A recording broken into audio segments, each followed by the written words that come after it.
Thanks for watching The Instant Reaction. For full episodes of The Cannon Podcast, sign up as a YouTube member on this channel or go to patreon.com/thecannonpod. Hello and welcome to a solo instant reaction. Unfortunately, George cannot be here and Bhavs is at the game, so you've just got me.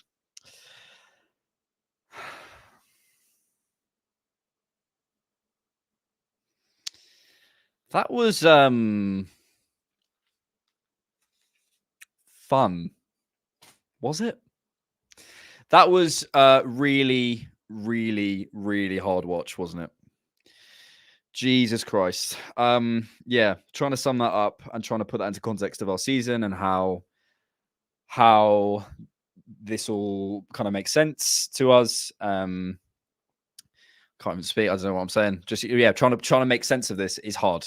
Is hard, isn't it? And to put it into context and to know what is an appropriate reaction, what isn't. I suppose I can only say what I think.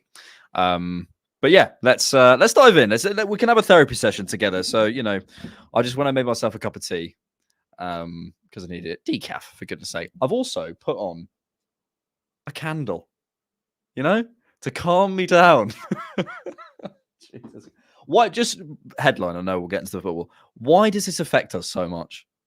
This will genuinely really affect my week. I will go forward. I'm already planning a run after this to clear my head. Seeing some of your comments already. It all started with that haircut for Saka. Yeah, look, okay, right. Let's get into this. So here's what I think. Okay, the headline is the finishing. We can't finish. We simply cannot finish. And I think we've gone past the point of and I'll come to. Sorry, I've seen a super chat. I'll come to it in a minute. We've gone past the point of blaming just one thing, saying, "Oh, we need this player, that player, whatever." We have to start putting some real accountability on a number of people that we may not feel comfortable doing. One of them is Bukayo Saka, who I love, absolutely love. And in no way am I saying this in a sort of Saka's terrible. This is we need to get rid of him. Whatever. It's none of that. It's just to say that I think this is the first time that we've had so much from that boy for so long, but he's a man now, and he's in that position and he's earning that kind of money where you have to start asking for more in the positions he's picking himself up in. And I don't think it's unfair to say we need more from Bukayo Saka. And I would argue that it's imperative we get more from Bukayo Saka. And I think a lot of us, myself included, and I absolutely put myself in this camp, have had the kid gloves on for Saka for a while. And I think it's time to slightly take it off for Saka because he needs to start finishing. It's, Martinelli, I think did his best, but again, that we can't just look at this game. This is this was almost a perfect summation of our problems at the minute. This game, doing really well. I was watching my friend, and he said, "Are we the best team in the world everywhere except the opposition half, the opposition penalty box, and then maybe a relegation threatened team in the penalty box?" And I was like, it's not a bad shout. We're so good. We're so good. And we just get into that final third and we can't do it. Yeah. So the Saka thing, I think, is something that I wanted to say and something that I think moving forward, I want to be more conscious of.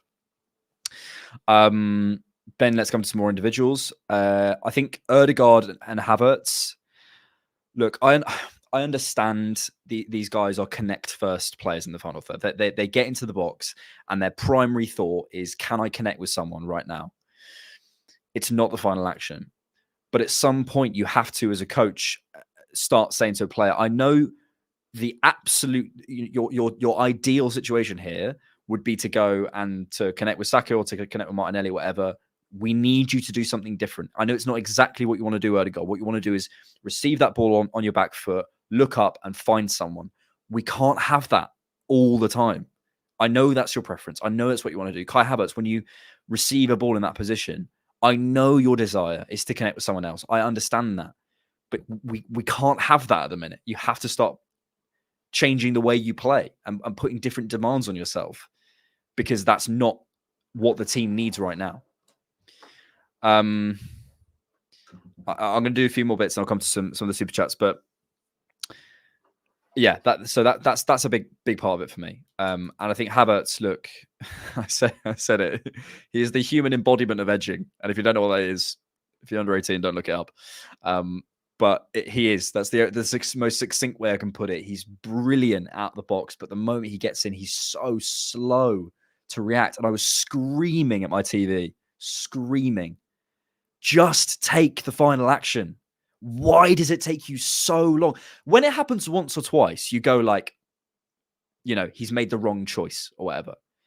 It's like he's waiting for over the course of the season, over his Arsenal career, certainly is what I can speak on.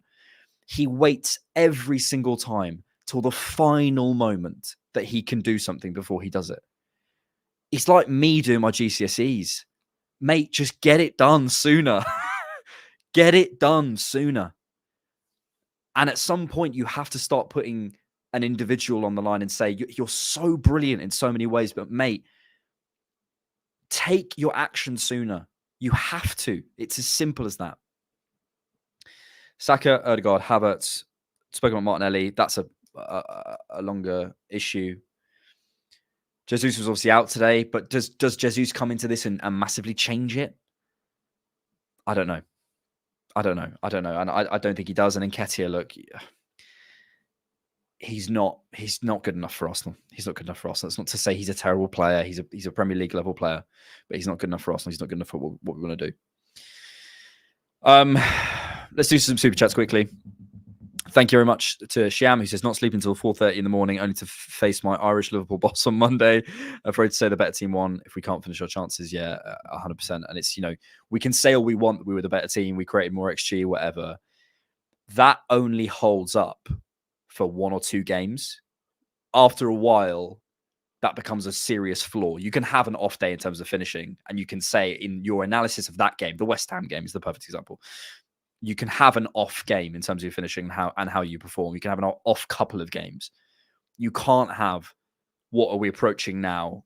A good probably 20 to 30% of the season, maybe more, of the games where we've just not been good enough in our finishing, and it's a problem. You can't say it's just part of football now. It's a problem that is unique and endemic to us that we need to find a way of fixing. And I have a few things I want to say about that. Coach Lance, I'm sorry I don't put this on. I said, how many chances can these players get and not score? If I'm Gabriel Martinelli, I'm telling front four, I don't know which Gabriel you're referring to, but either of them, get your stuff together. Yeah. Look, there will be calls for the manager's head. I understand that. You guys know I'm obviously not going to be on that train. Obviously not. Look, I thought we should be winning trophies. Who's got us into the position most sustainably in the last 20 years to win a Premier League title? It is this coach.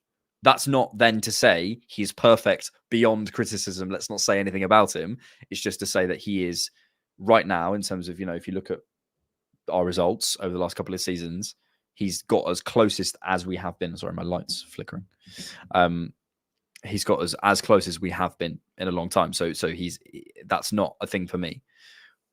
But he's not beyond criticism. And I don't, I think you can, you'll notice this in all football analysis. Everything is just basically a conversation between when something's going wrong, how much blame you put on 3 things: the footballing structure, the coach, and the players. It's that constant triumvirate that you're always going, is it the players? Is it the coach? Is it the ownership and the board and whatever? It's never one. It's never one. It's never one, or it's all of it together. And some might be 1%, and one might be 80%, and one might be 19%, and one might be it might be 33, as I think it is at, say, United at the minute. But yeah, we have to find what that is, and I don't think it's fair to just put it on the players. But the players, I think, for me, probably broadly take a little bit more of the brunt of things. And finally, to EM, says whoever says Arteta out is simply an idiot. Look, people can have their opinions. People can have their opinions. People can knock their mic as well. And I don't think, it's not up to me to say what people should or shouldn't think. Okay. Yeah, look, where should we go from here? So the FA Cup I put something out. Sorry, my light is really annoying me. There we go. The FA Cup expectations of what a season should be. He's holding 2 pens to analyze, guys. This is how much analysis we need to do. I'm holding 2 pens. Put one down. The FA Cup itself, I am not that bothered about. I completely understand those people who are like, a trophy's a trophy. We've got to aim for it, and it's a failure. It is a failure. But where I am in terms of how annoyed I am about it, for me personally, speaking only for me, not saying it's right for everyone, I'm not that bothered about it because I don't know what it proves. If we went on now and to win the FA Cup this season, that doesn't change anything about our project. I don't think it proves anything about what we're doing. So that's why I'm not that bothered about it. But I understand people who are like, really keen on the FA Cup and want to just win every trophy. And I absolutely understand that. And to be clear, I would want to win as well, just not as far as that person. So yeah, I find it hard to be annoyed about going out that much because, again, I want to win every game, but it's not top of my priority list. But again, as I say, I really, really understand those people who are against it. The bigger question is maybe in the big picture of Arteta's tenure, our cup performance has been atrocious. It's been atrocious, and it would have, in previous seasons, it would have proved certain things. It would have given him more time. It would have given the fans more to celebrate. This season, I think, for me, as I say, I think we're slightly beyond it. But overall, a big picture of Arteta's tenure, his performance in cups has not been good enough. I don't know whether he's just like not a tournament manager. I don't know. I don't have that analysis really. I'm not sure what I think about that, but it just isn't good enough. And it comes to moments like this that when a manager isn't good at cups and whatever, and and that doesn't work out for them, you can't understand it if they like play youth or whatever.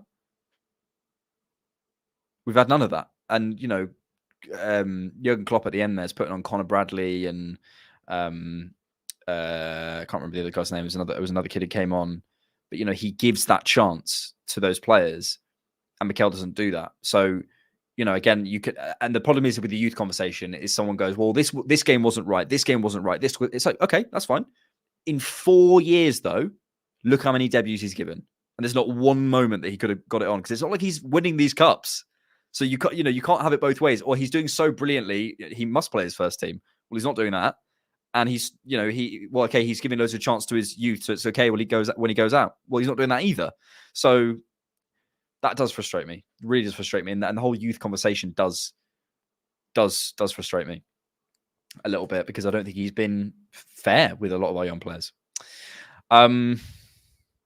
Yeah, look, there's so much more to say, but I'm going to come to some comments because I think that's probably the best way to structure this. So get your comments in, get your questions in, get your topic suggestions in. And we'll probably do a bit of a sort of player by player a little bit later on. Here we go.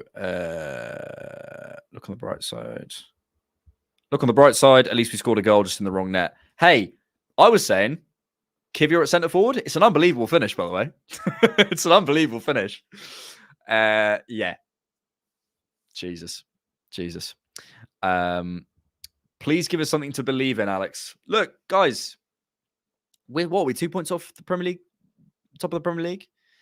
We don't have to play I'm not saying it's not a positive to go out of the cup necessarily, but you you get time to focus. We've got this rest in Dubai now, which I think will be huge for us. Get some players back and whatever. So that there's not no positives to take from it. The balance is very off, but there are some positives to take from it. And I'd still hold out hope in the league. I still do hold out hope in the league. I don't think we're going to be able to do anything in January, but I equally can't see this lasting. Whatever this is, he's already shown, a desire to play Reece today over Martinelli. I think there is different. There is things are changing. And I did think our attacking structure was slightly different today. The way we attacked the spaces, we were a lot more direct through the half spaces. We weren't going round so much. We tried to create that, made Saka and Reece stay really, really wide actually to create a bit of a space for Ødegaard in behind and in between the centre back and the full back, and on the other side with who was our other midfielder with Jorginho and with Rice as well, who I thought picked up some good positions. I thought we were slightly different.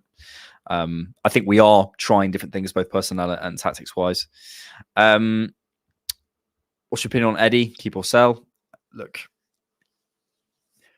you can't tell me you saw Eddie Nketiah coming on today and went, "Here we go." So that's it. That's literally it. You know, that's all. I think your gut reaction to a player tells you everything. You can see so much value in a player. You can see, you know, a player's potentially, you know, going somewhere in the future, or they might be good enough for this club or that club. Your gut reaction when you see a player, when the camera cuts to the subs bench and he's coming on, what do you feel? That tells you everything you need to know about Eddie. Everything you need to know.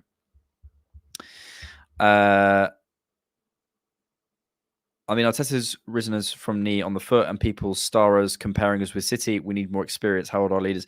Yeah, I mean, this is a kind of broader point around whether we are. I know I have more patience than a lot of Arsenal fans, and again, I know there'll be people saying nothing else matters in sport. It's trophies, trophies, trophies. I think if you aim for trophies, you end up winning nothing. You need to aim to win to get a project to an amazing position, and then the trophies come. That's my position. I think we're still, and I said on this podcast, I know Bhavs and George have both said that they think we would have come first this season. I said second because I still think, you know, if you look at that team, and again, it's not an excuse, and it's going to come across as an excuse now. And if you take it that way, then fine. But it's not an excuse. I know I'm saying it's not an excuse. You know, you look at the age profile of our squad, we're still getting there, you know, so we have to appreciate that. Could we have done better this evening? Absolutely. Of course we could. Of course we could. So both things can be true at the same time. I don't think it's, you know, we are underperforming and we are still probably a year or two off, I think, our peak as a project. So there you go. Clive Morton, thank you so much, mate. We need a goal scoring winger. Oh, and also to EM, thank you so much. Clive Morton, we need a goal scoring winger as well as a striker. Yeah, look, mate, we need Jesus at this point and not Gabby Jesus. My candle, I would recommend, lads and ladies, I would recommend a nice candle, calm you down. Maybe we all need to run a bath, not a collective bath, your own bath. Or run a bath, go for a walk, just, you know, take some time, because this the internet is going to be an interesting place over the next. Do you know what's frustrating about this as well? Is that we only have 2 more games in January, so the discourse on this is going to be tough. Belly Goal says Jorginho starting midfield over Havertz. Hey, so I liked that midfield today. I think Jorginho, and I know no one wants to hear positives right now, I thought Jorginho was fantastic this evening. I really thought it was fantastic. I thought he had a really, really good game. For £12 million, that's a really good pickup for me. And I really like it. And I feel more confident with Rice and him sort of interchanging, one dropping in. It makes it a little bit more unpredictable where Odegaard sits in that right space a bit more, but it creates different energies than what we've had. I think Havertz again. Havertz. Yeah. Okay. Yeah. Let's go through the team. So Ramsdale, I thought had a good game. I don't think he could have done anything for either of the goals. He saved us one from the Diaz one. That kick, the pass in the first minute to Reece Nelson. I don't know if you guys saw, but there was a moment where you could see he was saying like, "Come on, Reece." There was like a moment, or like Reece, man, or so it was something like that. You could tell, because if that goes in and Reece score, if he plays that ball, Reece scores, mate, that clip's going everywhere, isn't it? It's going everywhere, and you underestimate the power of like a really, you know, big sort of box office moment. You know, Havertz scoring that goal in the Champions League final.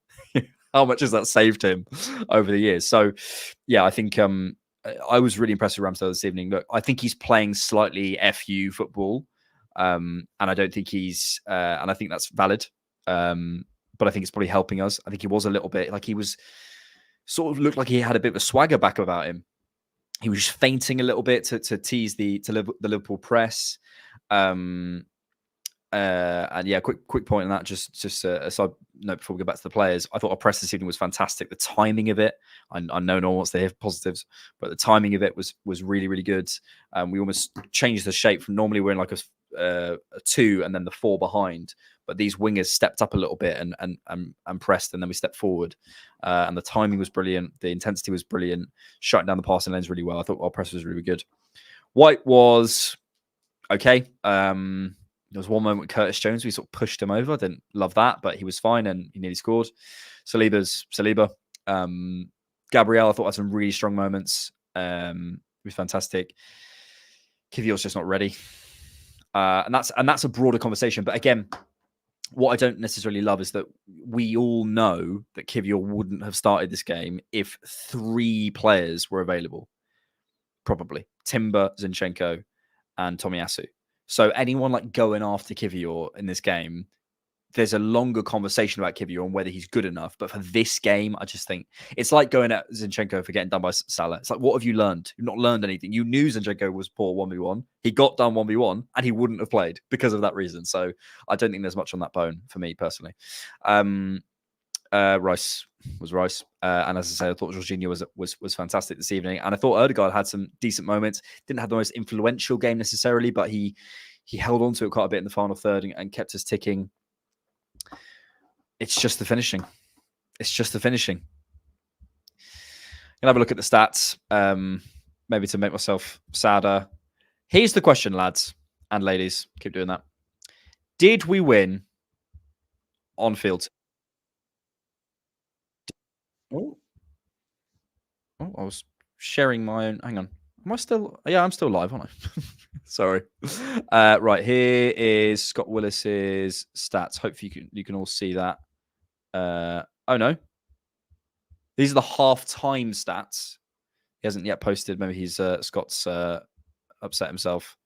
But in the first half, we won on field tilt. So we will take that. We will absolutely take that. 61.9. And that's all that matters, right, guys? Right, guys? I'll look up XG philosophy for Arsenal.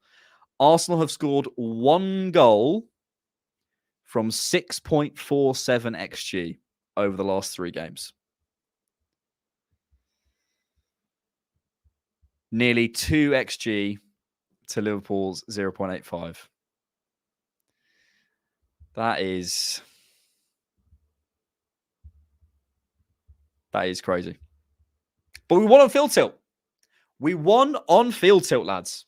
And that is all that matters. Remember? If we get trophies, if we get trophies, get tactics. You want to win on field tilt. You get leaders in there and win on field tilt. It's unbelievable. Maguire. God, this is going to be a horrendous few days, isn't it? It's going to be a horrendous few days. Let's do some questions. Field tilt Colt FC, field tilt clear, XGFC. We won the corner count. Yes, lads. Milo Haynes says, do you think Arteta doesn't play Reece because he isn't there physically? He was quite weak against Trent at moments where Saka would have taken the contact. Yeah. What do I think about Reece? I've always loved his directness and his willingness to travel in earlier than Martinelli. If you imagine like the corner of the pitch is there. Martinelli goes to the byline and goes round, which is fine, but it puts him in less advantageous positions when he's in the box. Reece travels in sooner, and I've loved that. But physically, there is a deficiency there, and I don't know what it is because it's not. I don't think he's not strong enough.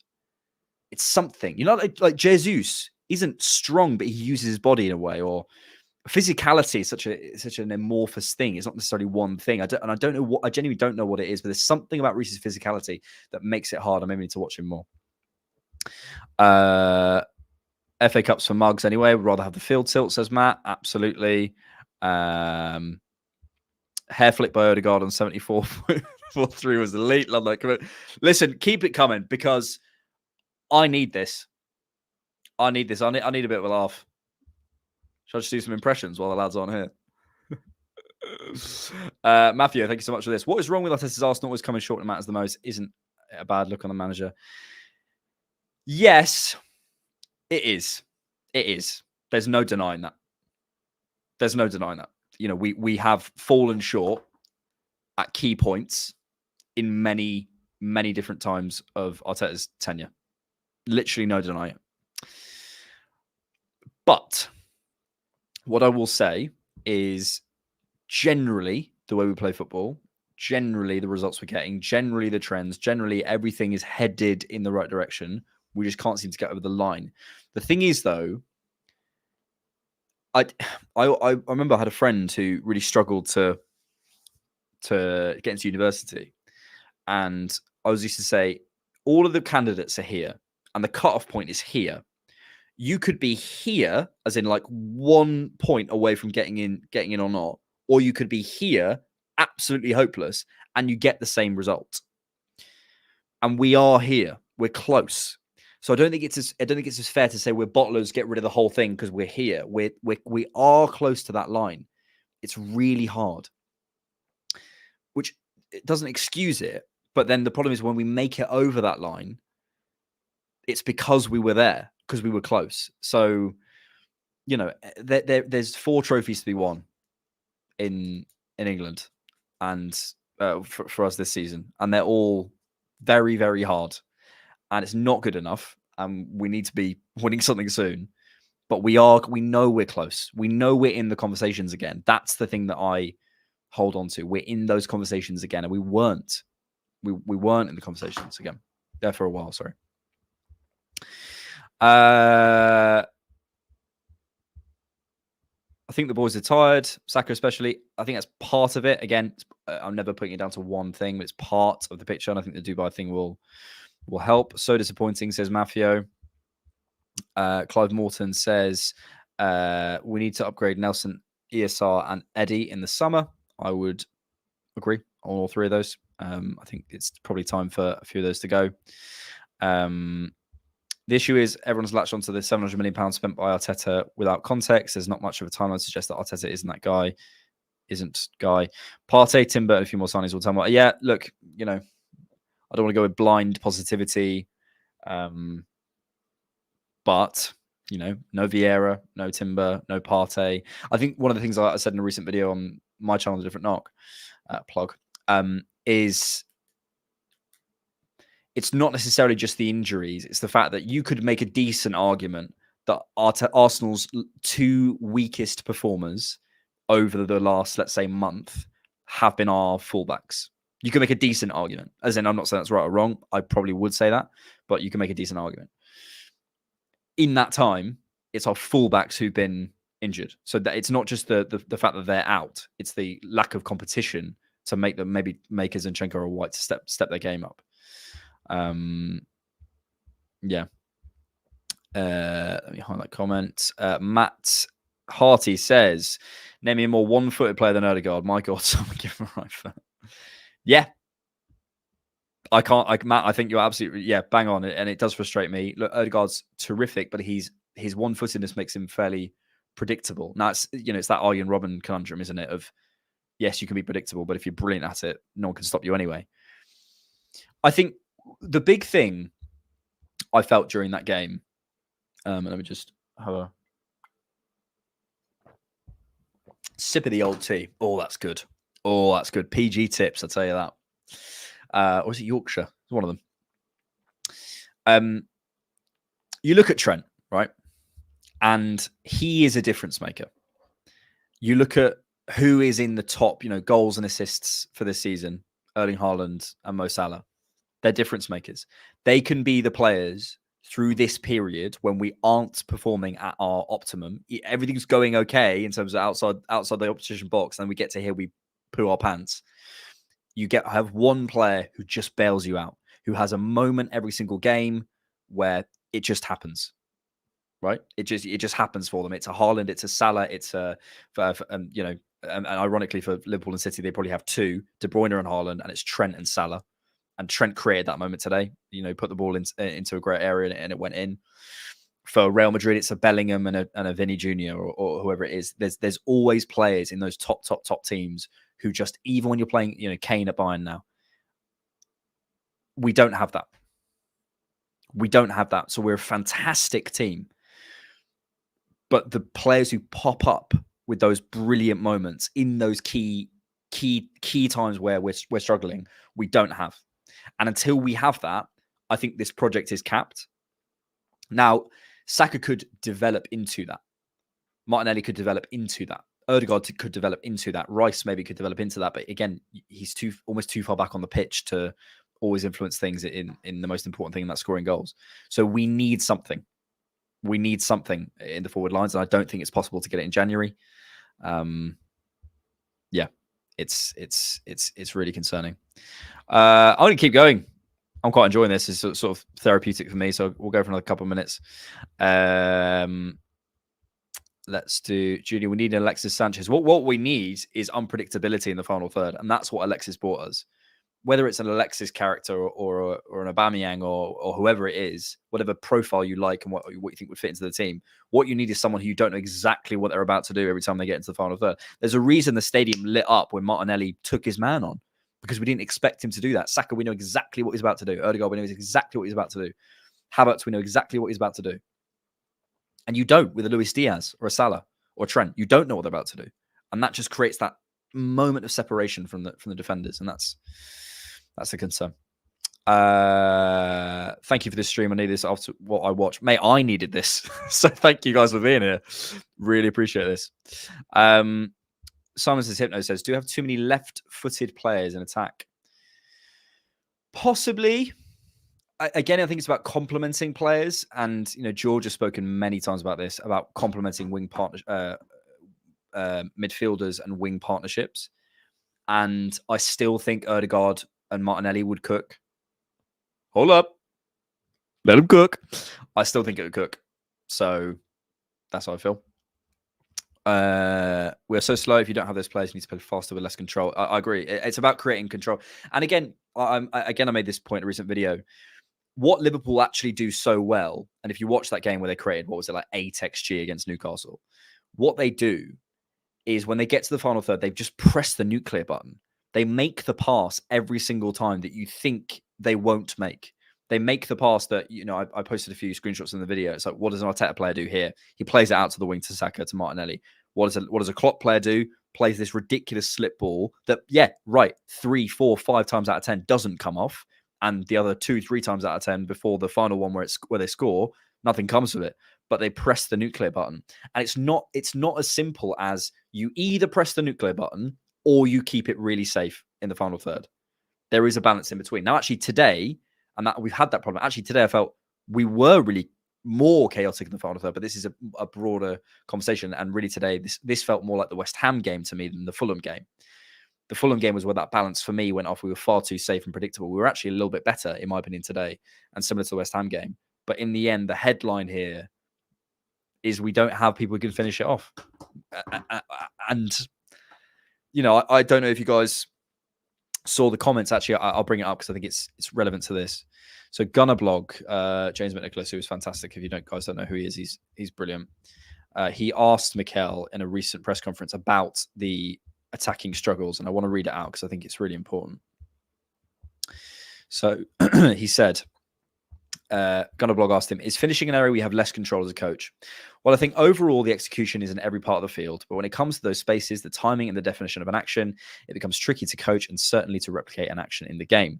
That's probably the hardest thing to replicate in football: the timing, the behavior of the opponent, the distance between the ball and the feet of the opponent, the exact location of that shot, the position of the keeper, the game state. So it's very tricky, but it's something we have to improve, especially recently in the way we've transformed those chances into goals. I think that's a big thing about training, is that you can't replicate game state. You just can't. It's not possible. But yeah, worth listening to.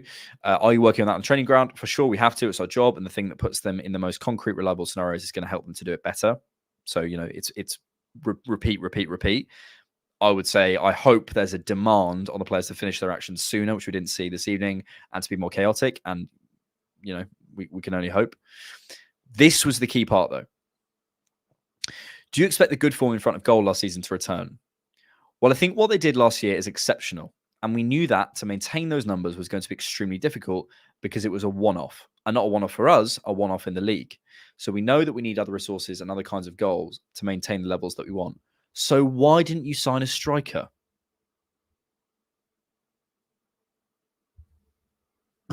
If you knew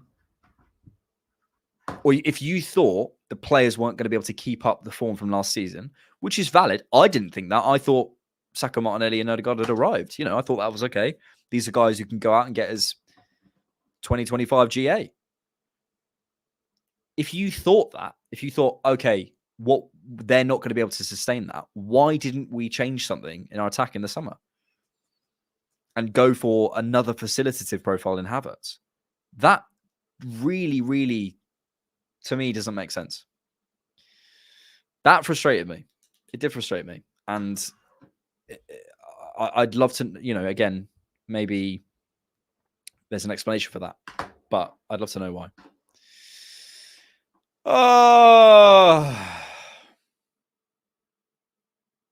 Anyone got good jokes?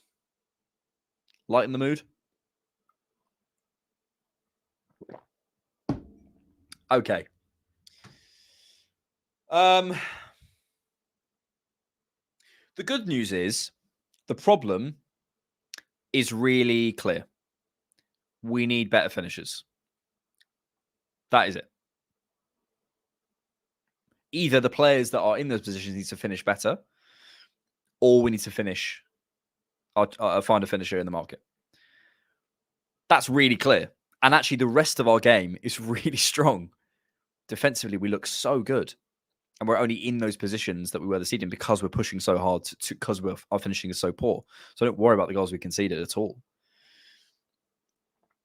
The bad news is we're not going to be able to do that in the market. We're just not. I've spoken to a few people about FFP this week, and some very good estimates from some smart people, smart financial people, say that Arsenal are very close to that FFP limit. And yeah, I don't think we'll be able to do that in January. So it's about getting the most out of the players that we have. And I'm sorry, that's not a particularly fun answer. And that's not an answer that contains Ivan Toney. Yeah. Lost about 100 people from the stream in the last couple of minutes because the positivity is waning, and I understand, completely understand. Let's finish on a positive. Give me your positives in the comments. Give me your positives. I don't care how deluded it is. Someone called me the deluded knot, and you are right. Right now, I want to be deluded. Let's be deluded. What was positive about today? Kit looked good.